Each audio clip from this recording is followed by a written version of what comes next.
Hi students, आज हम लोग एक नए टॉपिक लेके इस लेक्चर पे आए हुए हैं और वो टॉपिक का नाम है 3D ज्योमेट्री स्ट्रेट लाइन। ठीक है, इससे पहले हम लोगों ने स्ट्रेट लाइन ही पढ़ा था, लेकिन हम लोगों ने angle between two straight lines पढ़ा था, वो टॉपिक था। ठीक है, अब हमें यहाँ पर स्पेशली पढ़ना है equation of the straight line in space.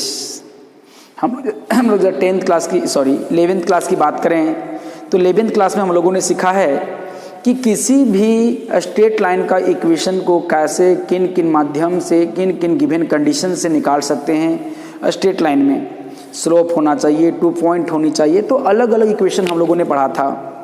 याद कीजिए, y minus y1 equal to m into x2 x minus x2 x, इस प्रकार से बहुत सारे इक्वेशन हमने पढ़ा था। y minus y1 m slope होता था x माइनस x1, या तो फिर y माइनस y1 और y2 minus y1 by x2 minus x1 और x माइनस x1, इस प्रकार से इक्वेशन हम लोगों ने पढ़ा था। तो वो हम लोग का था, वो 2D था। ठीक है, क्योंकि वहाँ सिर्फ और सिर्फ x और y की बातें होती थी। अब जो हम लोग पढ़ेंगे वो 3D में पढ़ेंगे कि 3D में इक्वेशंस हम लोग कैसे निकालते हैं किसी स्ट्रेट लाइन में, किसी स्ट्रेट लाइन का। तो उसमें से हम लोग को कुछ कुछ बातें जानना पड़ेगा कि क्या क्या कंडीशंस होनी चाहिए देने इक्वेशंस निकालने के लिए। जब तक मुझे कंडीशंस नहीं पता होंगे तब तक हम इक्वेशंस नहीं निकाल सकते हैं, क्योंकि सबसे पहला बात क्या होता है कि कंडीशन दिया हुआ हो। कंडीशन दिया हुआ इसका मतलब क्या चीज़ है कि आपको पता है कि आपके गिवन सेक्शन क्या है, उस गिवन सेक्शन के थ्रू आउट आप फॉर्मूला का प्रयोग करके इक्वेशंस को फाइंड कर सकते हैं। तो मुझे ये तो पता होनी चाहिए कि कौन सी वे पे जाके हम लोग इक्वेशंस निकाल सकते हैं, और उन वे पे जाके हम लोग कौन से फॉर्मूला को अप्लाई करेंगे, और उस वे को जाने के लिए हमें कौन कौन से टर्म की जरूरत पड़ेंगे उसको हम लोग ढूंढेंगे, और इस प्रकार से इक्वेशन हम लोग निकाल लेंगे। तो यही सब को मद्देनजर रखते हुए फंडामेंटल जो है वो बातें करेंगे इस इक्वेशन पे। तो चलिए, हम लोग का पहला टॉपिक है equation of a line in a space. ठीक है, कुछ बात जान लीजिए कि इक्वेशन क्या है। सबसे पहले स्ट्रेट लाइन का हम लोग जान लेते हैं थोड़ा सा। स्ट्रेट लाइन क्या होता है, देखिए ये एक स्ट्रेट लाइन है। ठीक है, हाँ, देखिए स्ट्रेट लाइन क्या होता है। स्ट्रेट लाइन की पहचान होती है, हाँ, कि ये कोई एक लाइन है, उस लाइन पे आप कोई 2 पॉइंट लीजिए और उन दोनों को ज्वाइन कीजिए, तो उसके सारे पॉइंट जो हैं उसी स्ट्रेट लाइन पे लाई करेंगे, उसी लाइन पे लाई करेंगे, तो वो स्ट्रेट लाइन होता है। लेकिन यदि कर्व लाइन की बात करें, देखिए मान लें कि एक पॉइंट यहाँ मैंने लिया, एक पॉइंट मैंने यहाँ लिया, अब इन दोनों को ज्वाइन किया जाए तो इसके सारे पॉइंट जो हैं ये गिवन लाइन पे लाई नहीं कर रहे हैं, तो इसको हम लोग बोलते हैं कर्व लाइन बोलते हैं, कर्व लाइन बोलते हैं, और इसको हम लोग स्ट्रेट लाइन बोलते हैं। ठीक है, इसका मतलब 2 पॉइंट लीजिए, आप दोनों पॉइंट को ज्वाइन कीजिए, और उस पॉइंट में उस लाइन पे, लाइन सेगमेंट पे जितने सारे पॉइंट होंगे वो यदि पहले वाले लाइन पे लाई करता है तो उस लाइन का नाम हो जाता है स्ट्रेट लाइन। लेकिन एक भी पॉइंट यदि उस लाइन से बाहर आया, देखिए ए भी एक लाइन सेगमेंट हो गया, इससे बहुत सारे पॉइंट हैं, इसका देखिए बहुत सारा पॉइंट क्या हो गया, इस लाइन को छोड़ दिया, तो ये क्या हो जाएगा, कर्व लाइन हो जाएगा। ठीक है, ये हो गई स्ट्रेट लाइन की ये डेफिनेशन। दूसरी बात कि स्ट्रेट लाइन खींचने के लिए क्या क्या प्रक्रिया होती हैं, क्या क्या उसके लिए प्रॉपर्टीज होते हैं। एक कोई पॉइंट गिवन है, गिवन मतलब आपका पॉइंट दिया हुआ, उसको कोऑर्डिनेट दिया हुआ हो, उस पॉइंट के थ्रू और कोई डायरेक्शन दिया गया है, तो उस डायरेक्शन के थ्रू मात्र और मात्र आप एक ही लाइन खींच सकते हैं। यदि कोई 2 पॉइंट दिया गया है तो 2 पॉइंट के में हम लोग 2 पॉइंट के थ्रू हम लोग एक ही लाइन खींच सकते हैं। यदि कोई 1 पॉइंट दिया गया है तो 1 पॉइंट से हम लोग इनफाइनाइट नंबर ऑफ लाइन्स को ड्रॉ कर सकते हैं। ये सब प्रॉपर्टीज हैं। आगे हैं कि 2 यदि प्लेन है, प्लेन का इंटरसेक्शन जो होता है उससे भी लाइन खींची जा सकती है, तो बातें बाद में करेंगे। लेकिन जो बातें हम लोगों ने यहाँ किया, इसके थ्रू आउट हम लोग प्रश्न को समझने की कोशिश करेंगे। इसके थ्रू आउट क्या क्या थ्योरीज होते हैं, उन थ्योरीज को हम लोग स्टडी करेंगे। तो चलिए हम लोग पढ़ते पहला equation of a line in a space. Equation of a line in a space कहने का मतलब हो गया किसी भी लाइन का इक्वेशन जो है वो 3D में कैसे कैसे निकाला जा सकता है, किन किन परिस्थितियों में निकाला जा सकता है। तो हम लोग कहेंगे equation of a straight line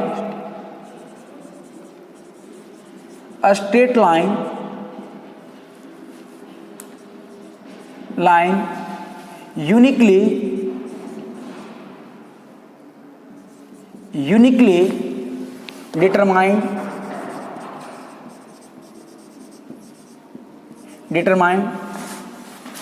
if and only if it satisfies following conditions।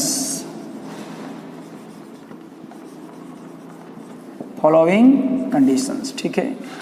तो क्या कहता है, इक्वेशन ऑफ स्ट्रेट लाइन, किसी स्ट्रेट लाइन का इक्वेशन यूनिकली, मात्र और मात्र इन तरीकाओं से, है ना, एक रूप से डिटरमाइन निकाला जा सकता है, फाइंड किया जा सकता है, if it satisfy following conditions. ये तो फॉलोइंग कंडीशंस गिवन हो, ये तो फॉलोइंग कंडीशंस हम लोग के पास दिया गया हो, फॉलोइंग कंडीशन सेटिस्फाई करता। तो कंडीशन नंबर 1 क्या कहता है, पहला, इट passes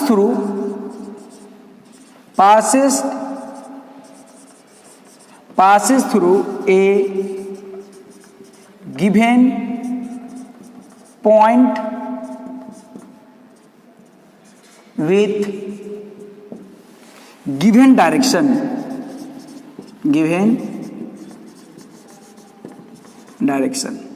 देखिए, है ना, जरा गौर करेंगे, ध्यान देंगे। कहता क्या है कि मान लो एक इक्वेशन दिया गया है पहला केस में, इसके इक्वेशंस जो हैं आपको क्या करना है, फाइंड करना है।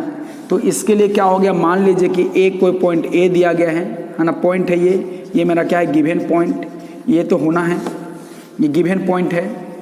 और इस गिवन पॉइंट के साथ साथ एक डायरेक्शन होनी चाहिए कि कौन सी डायरेक्शन पे जा रहा है, लाइन निकालना है, वेक्टर ए के डायरेक्शन पे निकालना है। तब इसका इक्वेशन हम लोग निकाल सकते हैं। कैसे निकालेंगे वो बाद में बात करेंगे, लेकिन क्या क्या निकालने के लिए क्राइटेरिया हैं वो हम लोग सीख रहे हैं अभी।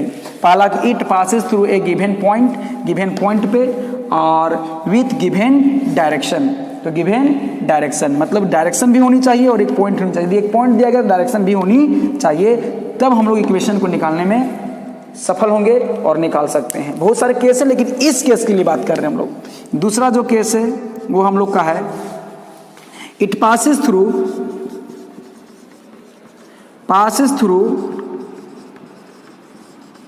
टू गिवन पॉइंट्स,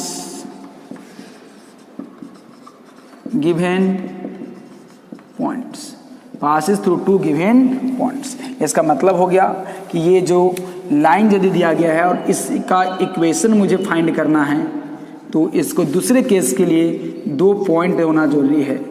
दोनों भी गिवन है और ये भी क्या है, गिवन है।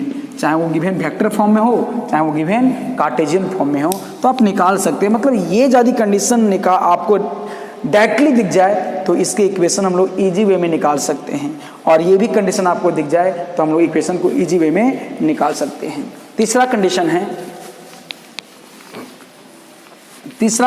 है जो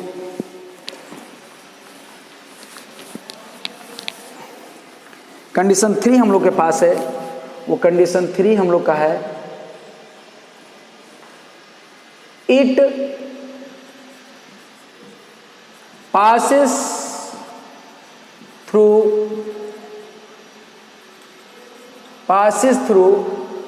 intersection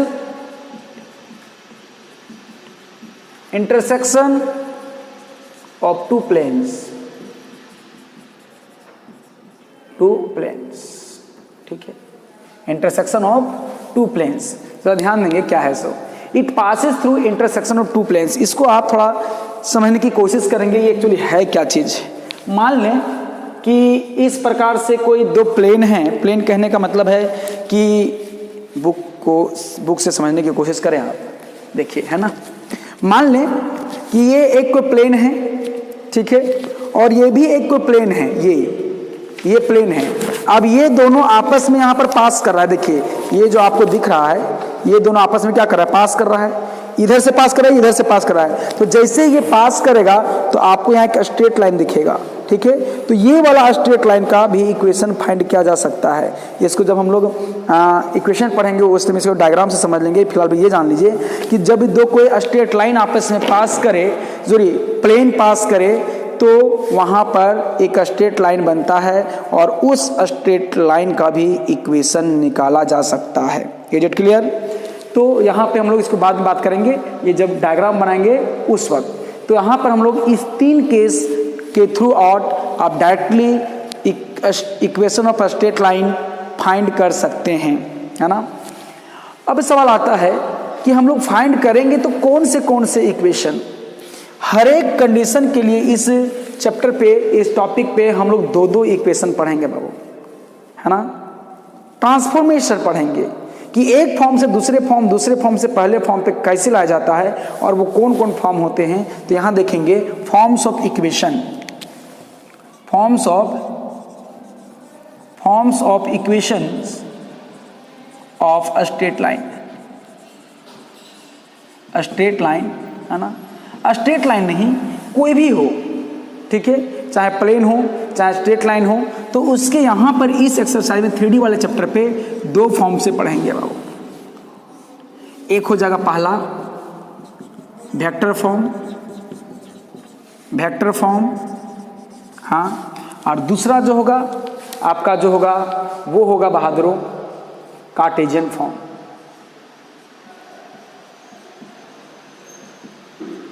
कार्टेशियन फॉर्म, ठीक है, हाँ। अपने ये दोनों को समझ लीजिए कि वेक्टर फॉर्म और कार्टेशियन फॉर्म क्या होता है, तो आपको आसानी से समझ में आएगा। जब क्वेश्चन पे बोलेगा कि find the equation vector form, find the equation Cartesian form, तो आपको इजी वे में समझ में आएगा। तो वेक्टर फॉर्म, जहाँ वेक्टर बोला है तो आपके इक्वेशन पे वेक्टर दिखने चाहिए। जैसे हम आपको एग्जांपल की बात करते हैं, r = a + λb, vector a + λb। आप देख रहे होंगे यहाँ पर क्या है कि आप लोग को जो दिख रहा है यहाँ पर, ये इक्वेशन पे आपको वेक्टर दिख रहा है। लेकिन आप यहाँ जब देखेंगे इस इक्वेशन को तो x - x1/l = y - y1/m = z - z1/n, है ना। आप यहाँ देख रहे होंगे कि यहाँ पर तो वेक्टर था तो वेक्टर दिख रहा है, लेकिन कार्टेशियन है तो आपको कार्टेशियन का मतलब क्या होता है बाबू, कोऑर्डिनेट। क्या होता है जी, कोऑर्डिनेट, है ना। और कोऑर्डिनेट मतलब x y z के फॉर्म पे दिखना चाहिए। किस फॉर्म पे, x y और z के फॉर्म पे दिखना चाहिए। इसका मतलब कि कोई भी इक्वेशंस को हम लोग 2 फॉर्म पढ़ेंगे, वेक्टर फॉर्म और कार्टेशियन फॉर्म। वेक्टर फॉर्म कैसे निकाला जाता है, कार्टेशियन फॉर्म कैसे निकाला जाता है, वेक्टर फॉर्म के लिए क्या क्या कंडीशन होनी चाहिए अलग अलग केसेस के लिए, कार्टेशियन फॉर्म के लिए क्या क्या कंडीशन होनी चाहिए अलग अलग फॉर्म के लिए। जब मुझे वेक्टर निकाल लेंगे तो वेक्टर को ट्रांसफर कैसे करेंगे कार्टेशियन में, या तो कार्टेशियन निकाल लेंगे तो कार्टेशियन को कैसे करेंगे ट्रांसफर वेक्टर के फॉर्म पे। तो वो सारी बातें हम लोग सीखेंगे। यदि आप वेक्टर से कार्टेशियन और कार्टेशियन से वेक्टर का ट्रांसफॉर्मेशन सीख जाते हैं तो आई होप दैट कि आपका ये जो चैप्टर है बिल्कुल आसान हो जाएगा, क्योंकि आपको एक फॉर्मूला याद रखना पड़ेगा, या तो वेक्टर या तो कार्टेशियन, क्योंकि आपके पास नॉलेज है, आप जान रहे हैं कि वेक्टर को कार्टेशियन में कैसे या तो कार्टेशियन को वेक्टर में कैसे हम लोग ट्रांसफर करते हैं। तो चलिए हम लोग एक एक करके हम लोग देखते हैं कि इस केस के लिए वेक्टर फॉर्म क्या होता है और इस केस के लिए कार्टेशियन फॉर्म क्या होता है, इस केस के लिए वेक्टर फॉर्म क्या होता है, इस केस के लिए कार्टेशियन फॉर्म क्या होता है, इस केस के लिए वेक्टर फॉर्म क्या होता है, इस केस के लिए कार्टेशियन फॉर्म क्या होता है, और कार्टेशियन से वेक्टर, वेक्टर से कार्टेशियन हम लोग कैसे ट्रांसफर करते हैं। और इससे पहले हम लोग इसका स्क्रीनशॉट ले लेते हैं। तो चलिए उसके बाद हम लोग पढ़ते हैं vector equation of a line passing through a given point and parallel to a given line, ठीक है। चलिए प्लीज इसका डायग्राम देखते हैं कि क्या है, उसके बाद इसको हम लोग प्रूफ भी देख लेंगे और इक्वेशन भी क्या होगा। तो वेक्टर इक्वेशन आप ज़रा ध्यान देंगे, ये हमारा क्या निकाल रहा है, वेक्टर इक्वेशन। वेक्टर इक्वेशन के बाद हम लोग क्या पढ़ेंगे, कार्टेशियन इक्वेशन, ठीक है। तो ध्यान देंगे, सबसे पहले क्या है इसका डायग्राम हम लोग देखते हैं।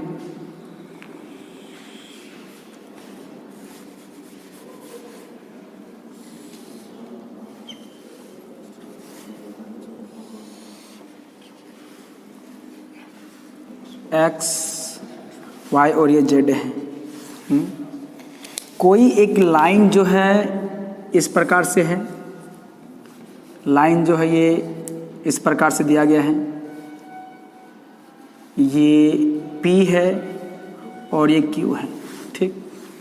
और एक लाइन दिया गया है, वो ये B वेक्टर है, ठीक है। अब इसको हम लोग क्या करते हैं, ज्वाइन करते हैं। चलिए ठीक, पहले इसको देख लेते हैं क्या है सब। Passing through point P A, ठीक है। ध्यान देंगे, let line PQ passing through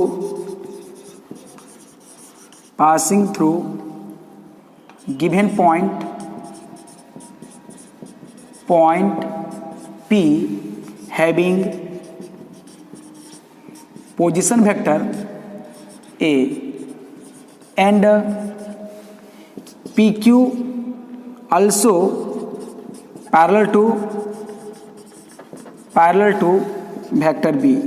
और ये पैरेलल टू का कहने का मतलब हो गया बाबू कि गिवन डायरेक्शन, हाँ, इस पैरेलल के थ्रू हो गया कि वो गिवन डायरेक्शन दिया गया। अभी हम लोग पहला टॉपिक क्या पढ़े थे कि वो कोई पॉइंट से पास होनी चाहिए, उसकी डायरेक्शन होनी चाहिए। तो डायरेक्शन देने का कार्य यहाँ पर कौन किया, ये पैरेललिज्म का कंडीशन। और पैरेललिज्म किसका है, वेक्टर B का। देन वेक्टर इक्वेशन इसको एक काम करते हैं, इसको PR कहते हैं, ठीक है। Vector equation of line PR, यहाँ जो Q लिखे हैं उसको R कर देते हैं, ठीक है। PR is given by R equal to A plus lambda B, A plus lambda B होता है। जहाँ पर कोण क्या है उसको हम लोग बात कर लेते हैं। वेयर R जो है क्या है, ए पॉइंट ऑन लाइन PR, ठीक है, ठीक है। ए क्या है, ये पासिंग पॉइंट है, याद रखिएगा जब भी पासिंग पॉइंट का होगा तो उसको हम लोग नॉर्मली स्मॉल a से दर्शाया करेंगे। और B क्या है, a vector parallel to vector A। और लैम्डा क्या है, ए कांस्टेंट है, कोई भी एक नंबर हो सकता है। तो ये तो हो गया कि जब हम लोग को इस प्रकार से मिले कोई पैरेलल रहे और कोई पॉइंट रहे, तो हम लोग इक्वेशन इस प्रकार से क्या होगा, R equal to A plus lambda B, R equal to A plus lambda B। जहाँ पर R क्या है, कोई एक पॉइंट है लाइन पर, जिस लाइन का इक्वेशन हमें लाना है। A एक कोई पॉइंट है जो गिवन होगा, लैम्डा क्या है, कोई कांस्टेंट है, B क्या है, एक अनदर वेक्टर है जो गिवन लाइन का पैरेलल होगा। अब इसका हम लोग प्रूफ देख लेते हैं कि प्रूफ कैसे है ना, ऐसा इक्वेशन क्यों आया, ठीक है। तो जरा गौर करेंगे, ये पॉइंट ले लिया हमने, तो इसको यदि हम ऐसे ज्वाइन करें इस प्रकार से तो ये मुझे मिलेगा, और इसको मैंने ज्वाइन किया तो ऐसे मिला, ठीक है। ये R वेक्टर है ना। तो जरा गौर करेंगे क्या मिलेगा। सिंस हमारा क्या है, position vector of point A point P equal to क्या मिलेगा, OP को हमने क्या माना है, स्मॉल a, और ये मेरा क्या है, गिवन है, और ये मेरा क्या है, गिवन है। दूसरा बात ध्यान देंगे, जो हम लोग का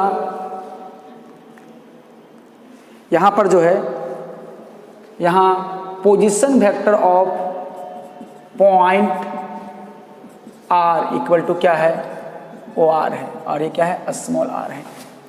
आप देख रहे होंगे since vector A is parallel to vector B, तो बताइए देयरफॉर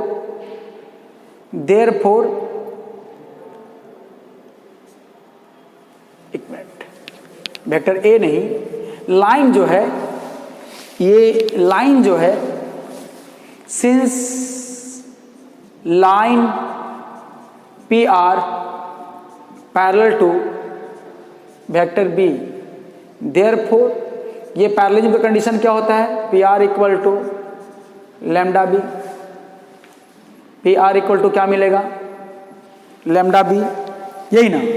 क्यों? क्योंकि देखिए ये रिलेशन जब होता है कि कोई एक वेक्टर दूसरे वेक्टर का प्रोपोर्शनल हो तो वो क्या होता है, पैरेलल होता है।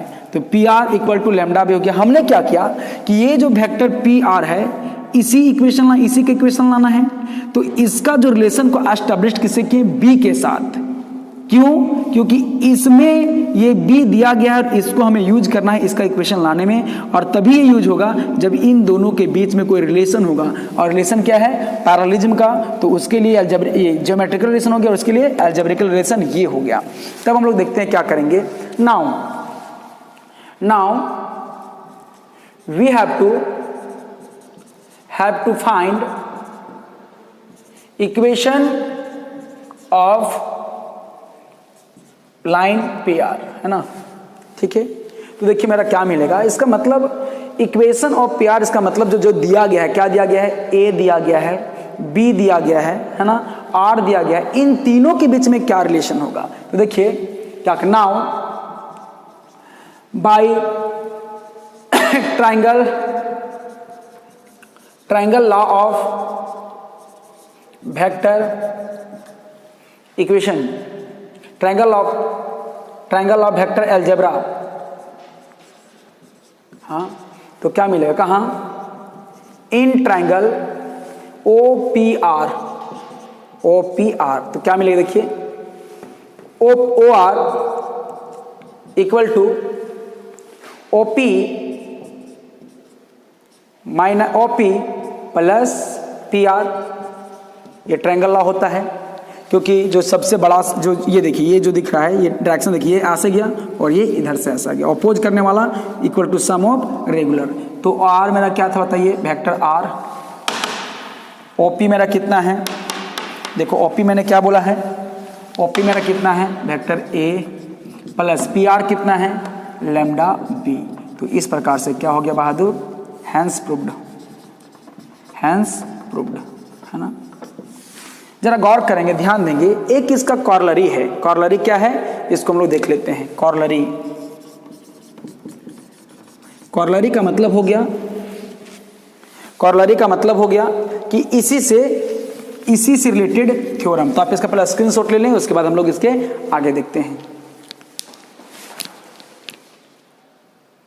एक इसी से रिलेटेड कॉर्लरी है। कॉर्लरी का मतलब होता है ऊपर में, मतलब ये जो थ्योरम है R equal to A plus lambda B, इसी से हम लोग इस इक्वेशन को निकालें। देखिए क्या कहता है, equation of line passing through origin and parallel to vector B। इसका मतलब यदि हम इसका डायग्राम बनाएंगे, देखिए डायग्राम बनाएंगे तो ओरिजिन इससे पास कर रहा है, ये X, ये Y और ये Z, है ना। ये देखिए लाइन जो है PQ जो है कहाँ से पास कर रहा है, ओरिजिन से पास कर रहा है, और ये किसके पैरेलल है, वेक्टर B का पैरेलल है। तो आप ही बताइए, ये जो पासिंग पॉइंट है, पासिंग पॉइंट को A बोलते हैं, तो वेक्टर A हमारा कितना मिल गया, 0 वेक्टर मिल गया, हाँ। तो बताइए देयरफॉर इसका इक्वेशन क्या मिलेगा, बोलो तो, R vector equal to A plus lambda B होता है। तो बताइए R क्या है, बताइए R ही रहेगा, याद रखिएगा R हमेशा R ही होता है, इसको छेड़खानी करने की कोशिश नहीं कीजिएगा। जैसे देखिए x plus Y equal to 2, ये इक्वेशन हो गया। बोलिएगा यहाँ x और y का मान क्या है, तो कार्टेशियन इक्वेशन में जिस प्रकार x y का रहना जरूरी है, उसे वेक्टर इक्वेशन में r का रहना जरूरी है, जो कि वेक्टर इक्वेशन की पहचान होती है r, ठीक है। तो a का क्या हो गया, zero vector plus lambda B, ठीक है, तो मुझे क्या मिलेगा, R equal to lambda B. ये एक पार्टिकुलर केस है, कब, जब कोई लाइन जो है किसी पैरेलल गिवन वेक्टर के पैरेलल होगा और ओरिजिन से पास करेगा, वैसी स्थिति में। तो आज के लेक्चर को यहीं तक रखते हैं। नेक्स्ट वीडियो पे कार्टेशियन इक्वेशन देखेंगे और इससे संबंधित प्रश्न करेंगे। धन्यवाद।